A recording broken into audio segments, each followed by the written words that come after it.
90-Day Fiancé stars criticize their partners for behaviors they themselves engage in, creating striking double standards.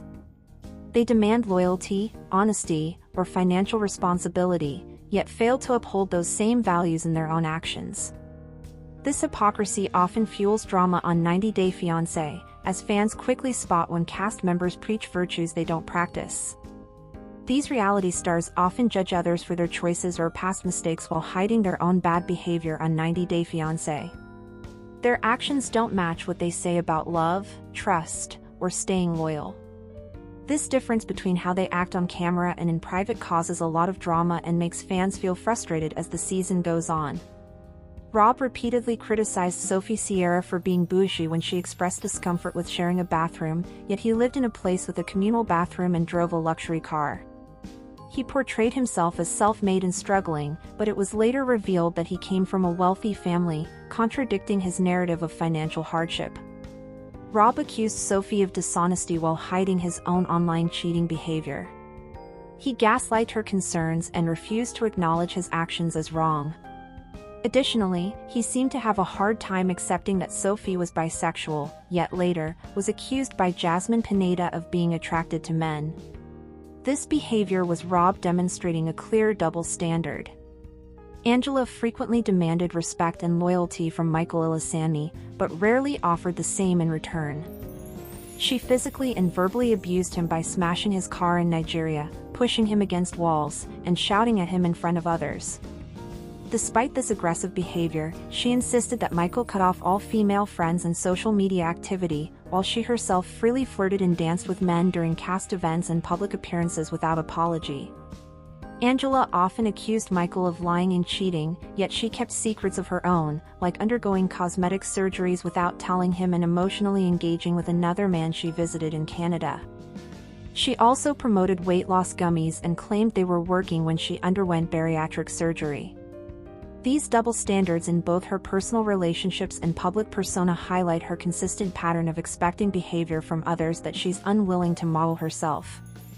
Imani built her on-screen persona as a confident boss babe and taker-down of fraud, calling out Sophie for allegedly selling waist trainers while having had cosmetic surgeries herself.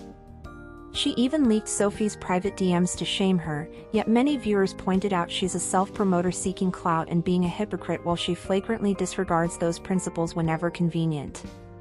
Though the throuple setup is framed as an equal partnership, Imani quickly imposed strict rules by demanding Matt and Ani get permission before intimacy. Yet she grew jealous and controlling when Matt and Ani got close in Mexico. Her behavior towards Ani showed her treating Ani Aguirre like a toy and exerting total control, thus making a mockery out of poly relationships and positioning herself as the top authority. Mary vehemently criticized Brandon DiNuccio on 90-Day Fiancé for video chatting 24/7 and forbade him from engaging with other women, yet she herself earning backlash from both castmates and fans for her double standard.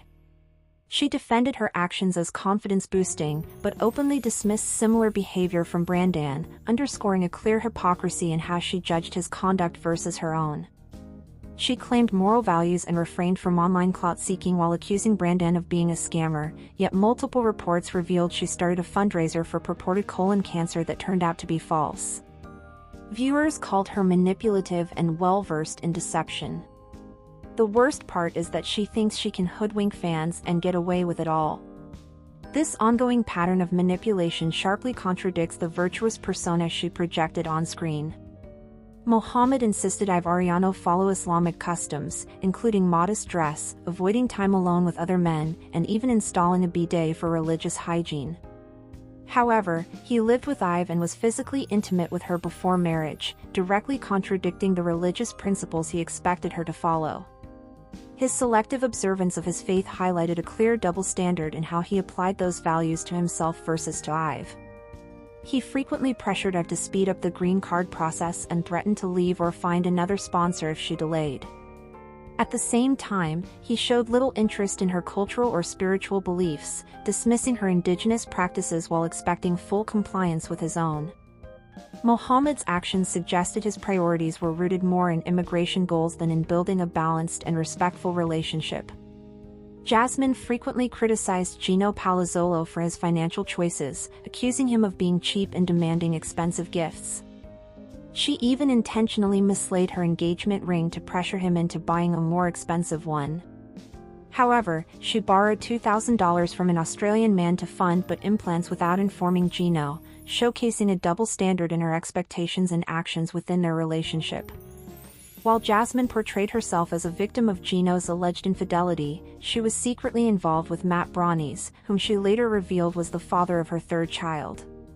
This revelation contradicted her claims of being mistreated by Gino and raised questions about her honesty and transparency in relationships.